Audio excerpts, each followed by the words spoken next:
Early in my priesthood, I was working with a bunch of kids from the youth group, and after their volunteering was done at the parish, I took them across the street to the pizza parlor for some pizza.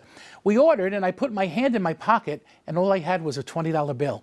Back in the day, that was all I really had. Not wanting to be embarrassed, I paid for the pizza and the soda, $19.25, and said, well, Saturday I think I'll get some money. I have a pretty full tank of gas, so I should be okay. The next morning, there was an envelope in my mailbox from a parishioner with a $50 bill in it, a gift to use as I wish. And I'm not raising money here, but I'm raising a point. Throughout the 32 years of my priesthood, every time a situation like this has arisen, every time, it's come back to me almost immediately. Jesus is making a similar point in the gospel today. Giving has to be part and parcel of who we are, and not from the excess, even if there is excess. No, tunics and cloaks were necessary. They weren't extra. And yet giving is who we are as followers of Christ. I think of giving in relation to three areas: time, talent, and treasure. Think of time. Time is hard to give. Think about being on the road and following behind someone like my dad, who is 85 years old and drives at 50 miles an hour in the right lane no matter what. We rush around those folks.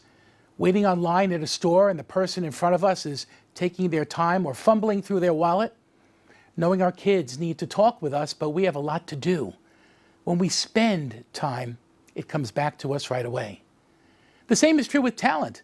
Helping a neighbor, doing some work down at the church, teaching religious education, using our gifts to make someone's life better. It's the DNA of being a believer. I know a woman who bakes a coffee cake for every family in her parish who has a wake. Does it take away all the pain? No. But in giving, families are touched and transformed one by one.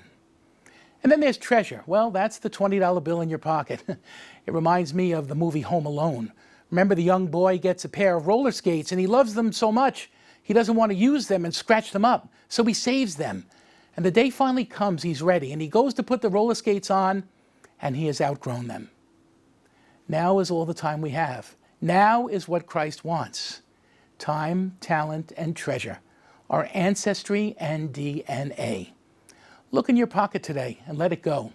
It will come back to you tenfold.